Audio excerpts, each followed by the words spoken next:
Hello, everyone. My name is Yoon-Soo Kim, and I'm the Director General of the Regional Digital Government Division in the Korean Ministry of the Interior and Safety. Korea has to track policies for informatization, the national informatization, and the local informatization.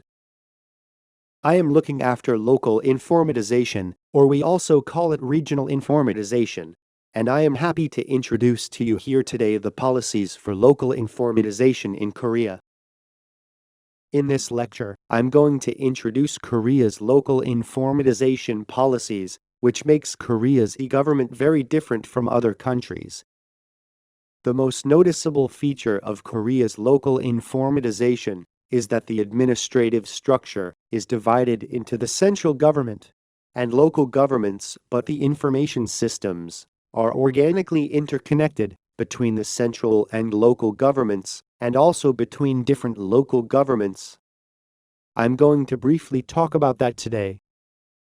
The objective of the lecture is to have a look at the laws and implementation framework for local informatization in Korea and to introduce the local administration integrated information system, which is the key success factor and the key infrastructure of local informatization and therefore used by all local governments in Korea.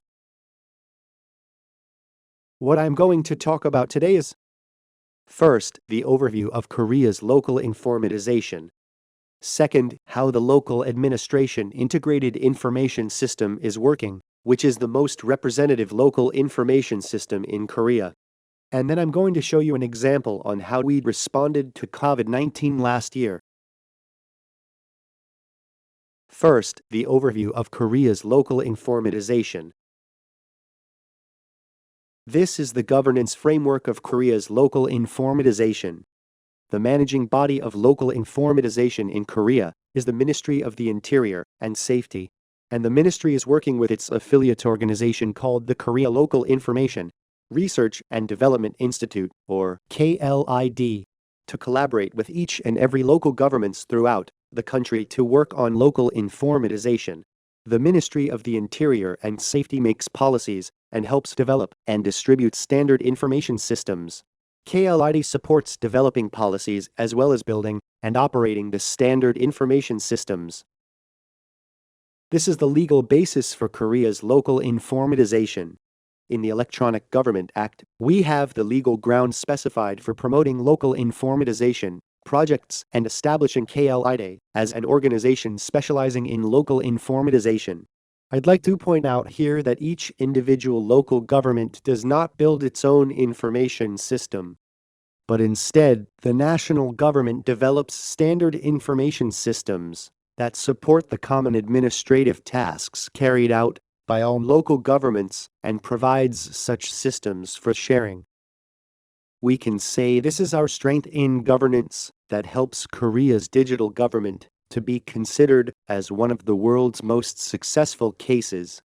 We standardized the procedures where administrative tasks are processed, administrative data are shared and linked, and therefore we were able to provide a wide variety of services for citizens and innovate the procedures today of many different kinds of standard information systems for local administration. I'd like to introduce to you, in particular, the Local Administration Integrated Information System.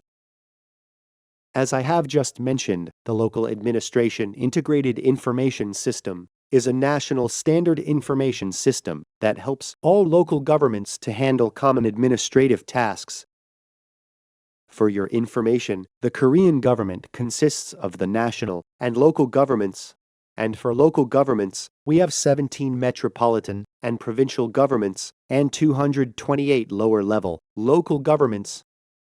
The head of the national government is the President of the Republic of Korea, and the head of each local government is elected through citizen voting. Once again, I'd like to emphasize that we have developed a single standard information system at the national level through consultation with the head of each local government, as it is used by all local governments, and this is why we have been successful in terms of implementing local informatization policies.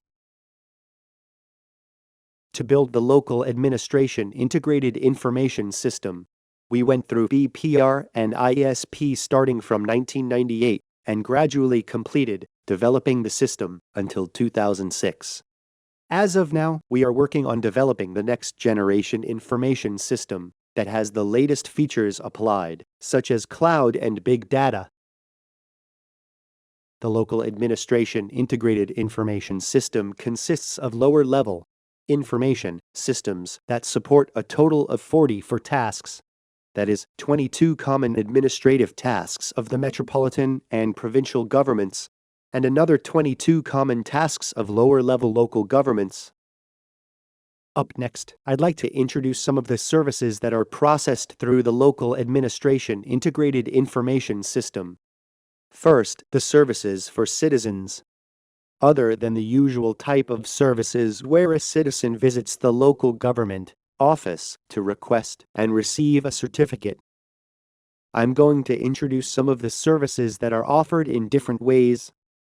First of all, when a citizen requests for a license or a permit, he only needs to make the first one-time visit to the office, and then he can receive the document online without having to pay offline visits in person.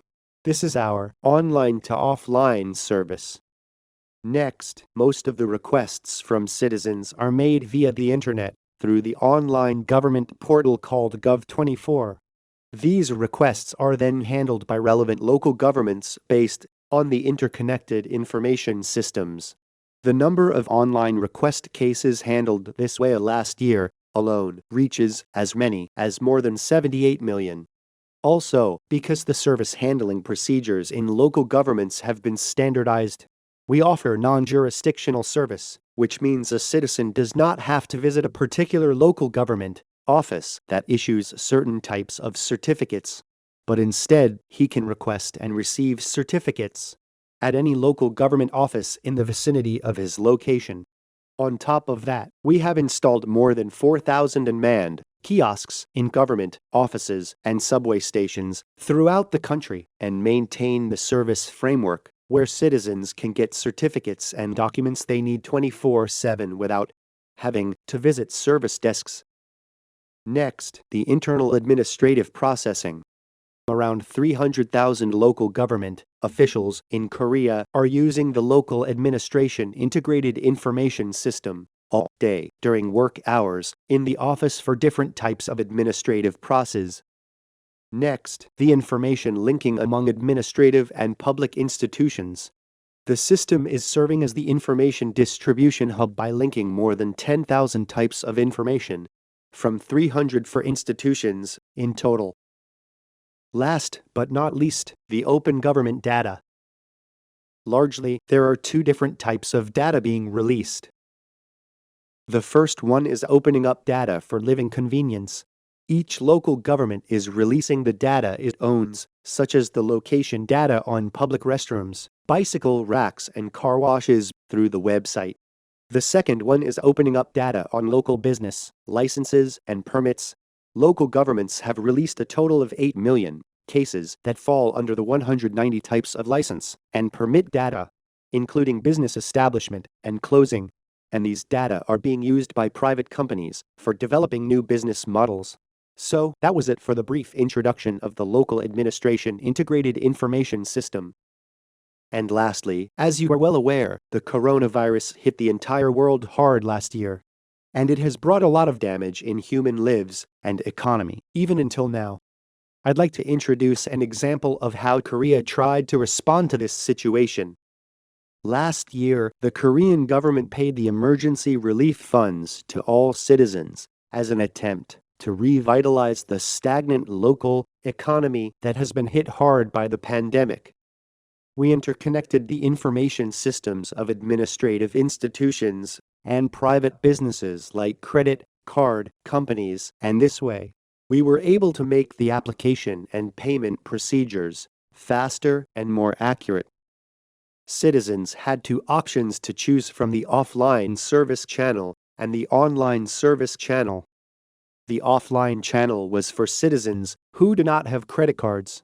They visited local government offices, and the application and payment was done through the local administration integrated information system, which I have explained before. The online channel was for citizens who do have credit cards, and most of the citizens chose this channel as they could simply and conveniently access the credit card applications installed in their smartphones to apply for and receive the relief funds. Such successful national policies, which have been implemented both online and offline, gave all citizens a chance to recognize once again the high level and capabilities of the digital government in Korea. So, that was it for the brief introduction of Korea's local informatization policies. I hope this will help at least a little bit for your understanding of local informatization policies. Thank you.